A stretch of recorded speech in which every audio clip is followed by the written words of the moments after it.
মদিনার বাজার দিয়ে নবীজি যাচ্ছেন, নবীজির একটা ওঁট পছন্দ হয়েছে। তো নবী ওঁটের মালিকের কাছে গিয়ে জিজ্ঞেস করলেন, ভাইয়া এই ওঁটটার দাম কত? ওই দামাদামি হলো, নবী সে দামে কিনতে রাজি হলেন, কিন্তু নবীর কাছে তখন অর্থ ছিল না। তখন নবীজি ওনাকে বললেন, আপনি আমাকে ওঁটটা দেন, আমি এখনই গিয়ে আপনার সেই প্রাপ্যটা পাঠিয়ে দিচ্ছি। ওঁটের মালিক ওনাকে ওঁটটা দিয়ে দিলেন। আশেপাশে যারা ওঁটের মালিক ছিল সবাই জিজ্ঞেস করতেছে, এই পাগলা, তুমি কি যাকে ওঁট দিয়েছো তাকে চিনো? বলে যে না। নাম জানো? বলে যে না। পরিচয় জানো? বলে যে না। ঠিকানা জানো? না। তো তুমি যে ওঁটটা দিয়ে দিলা, উনি যদি ওঁটের টাকাটা না ফাটায় তখন তো তুমি লসের মধ্যে চলে যাবা। সে ওঁটের মালিক বলে, এত সুন্দর নুরানি চেহারাওয়ালা কখনো বাটপার হতে পারে না, কখনো চিটার হতে পারে না, কখনো মিথ্যুক হতে পারে না।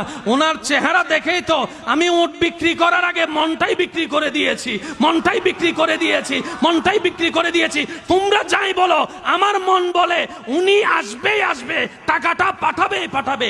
এই কথা বলতে না বলতে কিছুক্ষণ পরে নবীজির একজন সাহাবা এসে বলছেন, একটু আগে একজন ওট নিয়ে গিয়েছেন, কাছ থেকে ওটের মালিকটাকে একটু দেখতে চাই। উনি বলে যে আমার থেকে। তো উনি বললেন, আমাদের নবী আপনার থেকে ওটটা নিয়ে গিয়েছেন, ধরেন ওটের টাকাটাও দিয়েছেন, আপনাদের খাবার জন্য কিছু খেজুরও হাদিয়া পাঠিয়েছেন, খেজুরও হাদিয়া পাঠিয়েছেন। ওই ওটের মালিক বলে, ভাইয়া টাকাটাও রাখেন, খেজুরটাও রাখেন, আগে আমাকে ওনার কাছে নিয়ে যান। আমি ওট বিক্রি করি নাই, আমার দিলটাই বিক্রি করে দিয়েছি। ওনার চেহারা মোবারক দেখে আমার মনটাই পাল্টাই গিয়েছে, আমি কালিমা পড়ে মুসলমান হয়ে যেতে রাজি আছি। সুবহানাল্লাহ। जिसका कोई सानी नहीं वो नबी हमारा है, मुस्तफा की अजमत का हद ही ना किनारा है। आशिक बोले, लम याति नजीर कफी नजरिन मिसले तुना शुद्ध पैदा जाना। चित्कार दिए बोलेन ना सुबहानाल्लाह। ওই নবীটা কাদের নবী? হয় নাই, সবার আওয়াজ বলেন, ওই নবীটা কাদের নবী? আমাদের কি ভাগ্য সে নবীর উম্মত হতে পেরেছে। আর একটু জোরে। প্রত্যেকটা বান্দাকে আল্লাহ জীবনে একবার সুযোগ দেয়।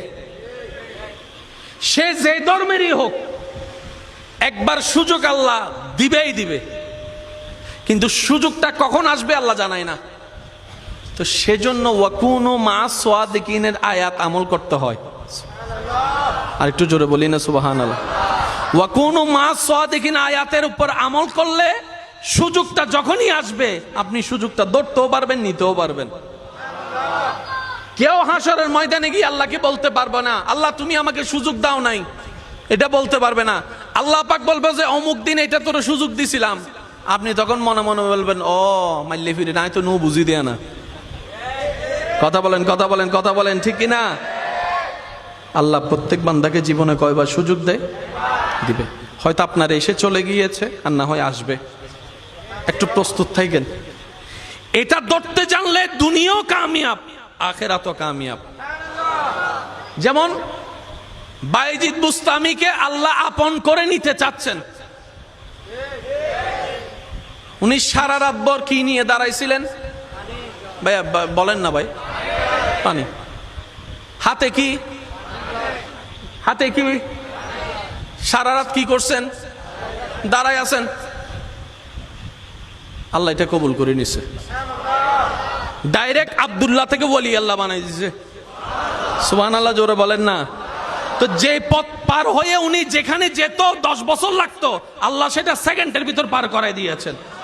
সেজন্য মা বাবার যখন সেবা করবেন নিয়ত এটাই রাখবেন, ও আল্লাহ এটা তোমার যেন পছন্দ হয়, এটার দ্বারা তুমি আমাকে কল্যাণ দান করো, এটার দ্বারা তুমি আমাকে জান্নাত দান করো।